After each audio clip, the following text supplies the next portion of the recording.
یکم سفر کو وہ قافلہ شام پہنچا۔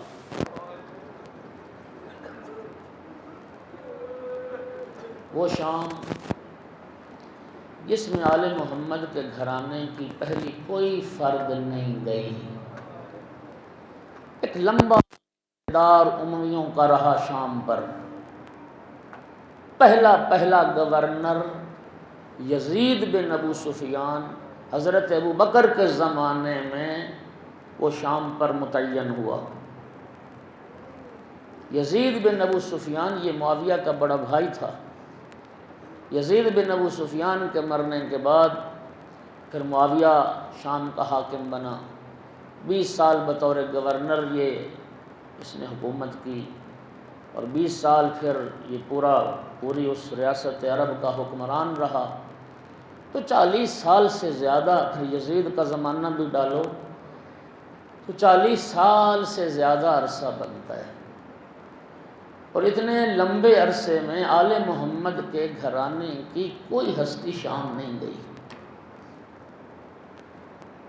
اس پورے عرصے میں آل محمد کے گھرانے کی پہلی ہستیاں جو شام گئی ہیں وہ آل رسول کا یہ لٹا ہوا قافلہ شام گیا، اور کس دردناک کیفیت میں اور کس حالت میں۔ توق خاردار سید الساجدین کے گلے میں، ہاتھوں میں ہتھ کڑیاں، پاؤں میں بیڑیاں، نبی زادیوں کو قید کیا گیا، بے پالان اونٹوں پہ سوار کیا گیا۔ حکومت شام نے شام کے لوگوں کو بتایا تھا کہ باغی باغی،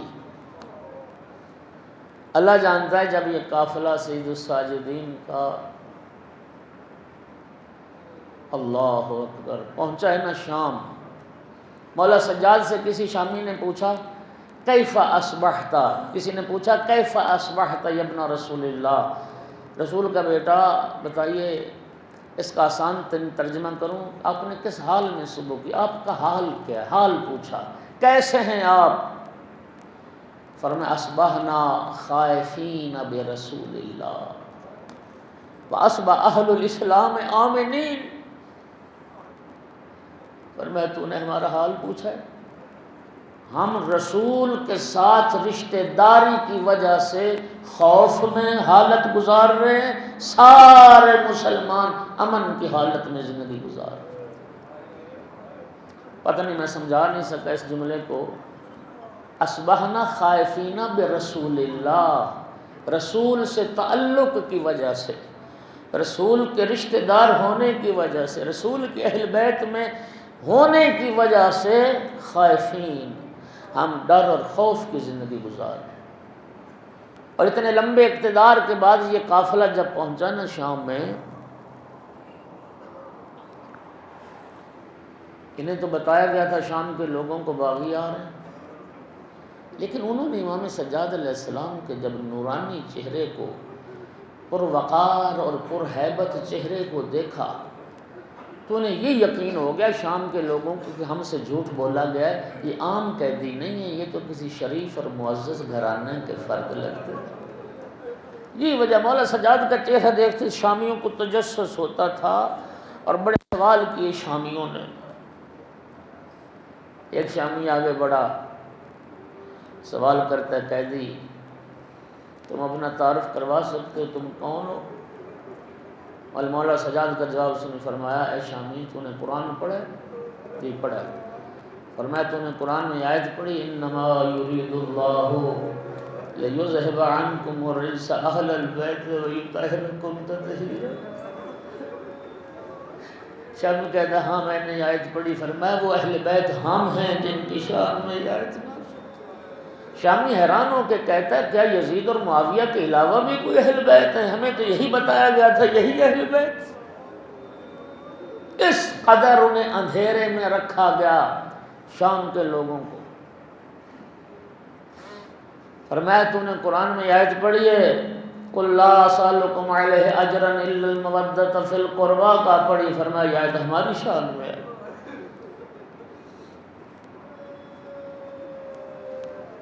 کس گھرانے سے تعلق ہے؟ رسول اللہ کے گھرانے سے تعلق رکھتے ہیں۔ آگے بڑھ کے ایک شامی نے سوال کیا، عبادت ہو جائے گی آپ کی۔ ایک شامی نے پوچھا، کہتے یہ بتاؤ آپ کہاں کے رہنے والے ہو، تمہارا وطن کون سا ہے؟ اس کے جواب میں مولا سجاد نے فرمایا، شامی میں اس گھرانے کا فرد ہوں جس گھر میں جبرائیل آتا تھا، جس گھر میں قرآن اترا، جس گھر میں وحی آتی تھی۔ میرے گھر کی دیواروں پر ابھی تک جبرائیل کے پروں کے نشان موجود۔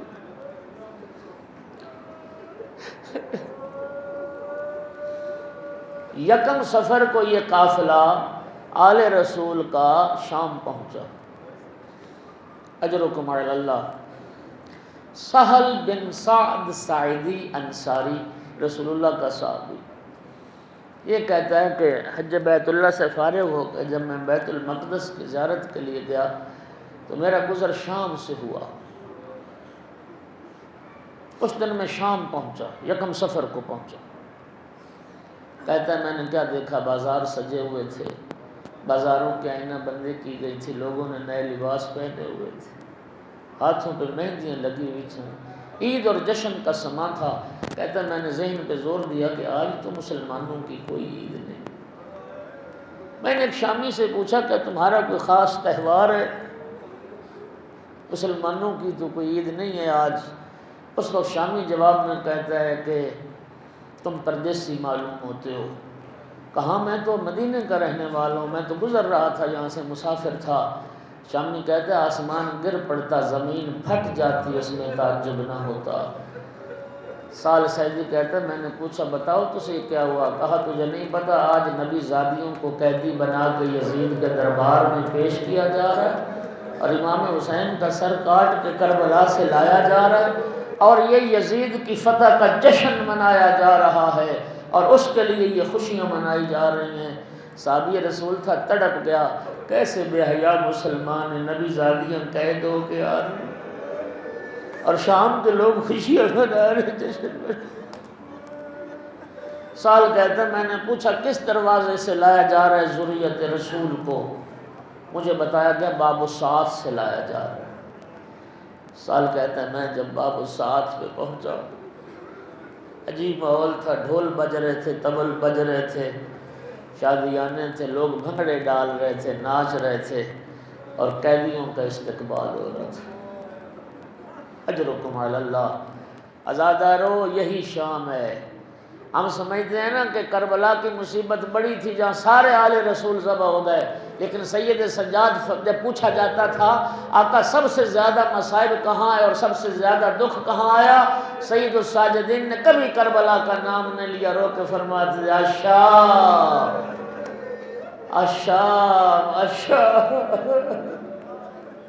یہ وہ شام تھی جس نے سید الساجدین کو ساری زندگی رلایا اور ساری زندگی تڑپایا، اور سید الساجدین بھول نہ سکے اس شام کو ساری زندگی۔ سال کہتا ہے کہ میں دروازہ ساعت پہ پہنچا، سب سے پہلے کچھ نیزے بازار شام میں داخل ہوئے جن پہ کچھ سر سوار تھے۔ کہتے میں غور سے ایک سر کو دیکھ رہا تھا، دیکھتے دیکھتے میری نگاہ رک گئی ایک سر پر جو سب سے زیادہ مشابہ تھا رسول اللہ کے سر کے۔ صحابی رسول کہتے ہیں مجھے یوں محسوس ہوا کہ جیسے کسی نے پیغمبر کا سر کاٹ کے نیزے پہ سوار کر دیا۔ اجرکم علی اللہ۔ نیزوں پہ سر سوار تھے، ان کے بعد کچھ بے پالان اونٹ تھے جن پہ کچھ بیویاں اور بچے سوار تھے۔ کہتا ہے میں ایک ناکہ کے قریب گیا جس پہ 3-4 سال کی بچی قید تھی۔ میں نے جا کے سلام کیا اور سلام کر کے پوچھا ہے بچی تو اپنا تعارف کروا سکتی، تو کون ہے؟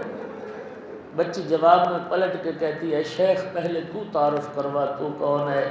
اس لیے کہ کربلا سے شام تک ہمیں کسی نے سلام کے قابل نہیں سمجھا، کربلا سے شام تک کسی نے سلام نہیں کیا، تو ہمیں سلام کرنے والا پہلا بندہ ہے، پہلے تو بتا تو کون ہے؟ شیخ نے تعارف کروایا میں مدینے کا رہنے والا ہوں، میں رسول اللہ کا صحابی ہوں، میرا نام سہل بن سعد۔ جب بچے نے سنا کہ میرے نانا کا صحابی بچی نے سلام کا جواب بھی دیا اور اپنا تعارف کروایا، انا سکینۃ بنت الحسین، اور میرے نانا کا صحابی میں حسین کی بیٹی سکینہ ہوں۔ اجرکم علی اللہ۔ عزادارو جب سال نے سنا، عرض کی اے بنت پیغمبر، اے بنت امام، میں شام کے اس نجس ماحول میں آپ کی کیا خدمت کر سکتا ہوں؟ سنو گے جناب سکینہ کی حسرت؟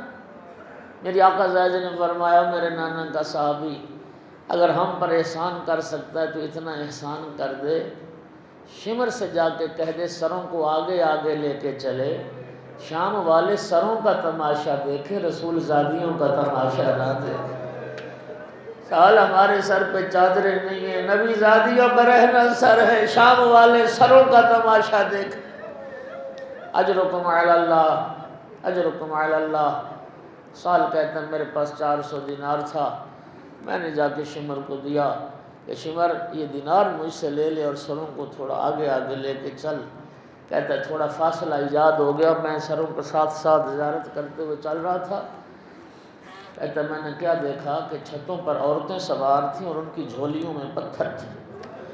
ایک بڑھیا جھکی، ایک پتھر اٹھایا اور اس نیزے کا نشانہ لیا جس پہ فرزند زہرا کا سر سوار تھا۔ سال کہتا ہے میں نے دیکھا اس بڑھیا نے پتھر مارا، وہ فرزند زہرا کی پیشانی پہ لگا۔ کہتا ہے مجھ سے برداشت نہ ہوا، میں نے بد دعا کے لیے ہاتھ اٹھا دیے، اللہم اہلکھا ومن معہن، میرا اللہ اس ظالم عورت کو بھی ہلاک کر، اس کی ساتھی عورتوں کو بھی ہلاک کر دے۔ کہتا ہے میری بد دعا ختم ہوئی، چھت گری، عورتیں واصل جہنم ہوئی۔ میں کہوں گا صاحب یہ رسول تو ایک پتھر لگتا دیکھ کے برداشت نہ کر سکا، کاش کوئی زینب کے جگر سے پوچھتا۔ 70 قدم کا فاصلہ تھا، ضربیں چل رہی تھی۔ ابن سعد کو خطاب کر کے کہتی تھی ابن سعد اتنظر و یقتل ابو عبداللہ، تو دیکھ رہا ہے میرا ماں جایا ذبح ہو رہا ہے، وَيْحَكُمْ مَا فِيكُمْ مُسْلِمٌ، اور برباد ہو جاؤ، تم میں کوئی مسلمان نہیں ہے۔ علی لعنۃ اللہ علی القوم الظالمین، وسيعلم الذين ظلموا أي منقلب ينقلبون۔